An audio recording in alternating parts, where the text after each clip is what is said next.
Let's talk about sujihikis. What I have here is a magnacut sujihiki. You guys can see we've got the defiant samurai or ronin against an attacking samurai. Got dual S grinds on this magnacut blade. She's got exhibition koa on her with blue liners. Magnacut, super cool. It's a very stain resistant, chip resistant steel. So most of the time when you have a stainless steel, what you have is something that is low maintenance but is also low performance. Dr. Laren Thomas created a pretty cool material in that it is both low maintenance but it is also high performance. So I don't have any compunction about making sushi knives or high-end culinary knives out of a stainless material because I know that it is very resistant to chipping. So oftentimes when we're cooking, we're banging that knife against a cutting board and we're causing micro fractures in the edge. So oftentimes when we think, oh, my knife is dull, we think about a smooth edge, and the way that happens is that really fine edge, no matter what the material is, it's a very, very thin amount of material, and having constant contact with something hard is still going to wear through it. So that's why the edge typically dulls on a harder chef knife. Now obviously the Germans have tried throughout the years to use a softer steel so that way the edge rolls as opposed to chipping, but that leads us to a knife that isn't particularly sharp for very long because the knife is so soft and pliable that edge goes away fairly quickly. So we're looking for something very hard and very tough, and magnacut is both of those as well as being corrosion resistant. So it's an excellent material for that. What I have here is a sujihiki.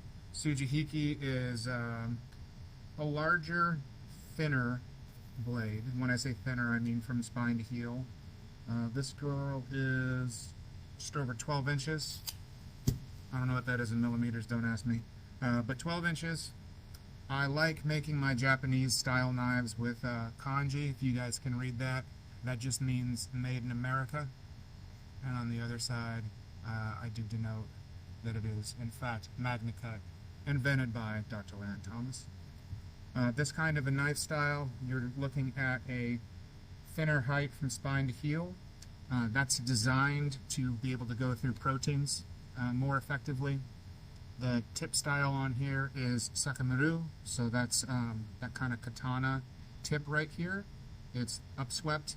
There's a lot of different types of sakamaru. There's ones that are slightly curved, there's ones that are very angular. I think this is nice. It kind of gives it kind of that katana-esque geometry. The blade is designed to go through those proteins, like I said. The hollow grinds here on either side are going to give you food release. Once it gets past the kereha and the shinogi line, you're going to go ahead and have that gap between the food and the blade, and it should fall away. I've done this a lot when I make swords specifically designed for Wagyu. Wagyu is very high fat content. It's kind of like cutting through a cold stick of butter, so it's always nice when there's a little bit of food release on that. She's still nice and rigid when you do those S grinds, which I like because it allows you to put a bit of a distal taper in there without it becoming whippy. I hate super flexible chef knives when they're whipping around. I want it to be able to go where you want it to go. But it's got a nice polish on her. I really like this type of wood. Koa is great. It's really hard to tell in the videos, but there's something called chatoyance, and what that is as the light catches the koa, it messes with the human eye, and you'll get this 3D kind of iridescent shimmer effect. And there's some great woods out there that'll do that. Blue gum eucalyptus. I made a set for my mother that has that same kind of effect in a bee's wings pattern. Koa is a crowd pleaser. Everybody loves koa. If you don't like koa, you probably just are never going to be into woodworking. But some excellent stuff. It's been stabilized, which is nice. It's not going to be subject to the humidity, wetness, and dry, wet environment that a chef knife is going to be encountering. And of course the titanium hardware is going to make it easy to service the knife over many years. I haven't really sharpened her yet.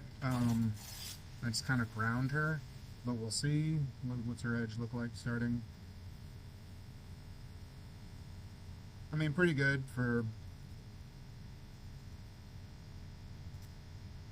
not really having touched her up much. But definitely not going to have any trouble with proteins. But yeah, thanks for following, guys, and I'm going to keep making more of these more informational videos. If you guys have something in particular you would like to get information on, please let me know. But I'm going to try to, as I make a custom, doing a little short explanation of maybe the whys behind the what. Obviously this one being like a fish, beef, you know, you got your briskets, you got your ribs, you got your whole fish breakdowns and stuff like that. There's a lot that can be done with a sujihiki. As I've come up with other ones like knyvs, gyutos, other types of blade designs, I will explain what their purposes are as well. But please comment below and like and subscribe to our YouTube channel. Thank you guys so much.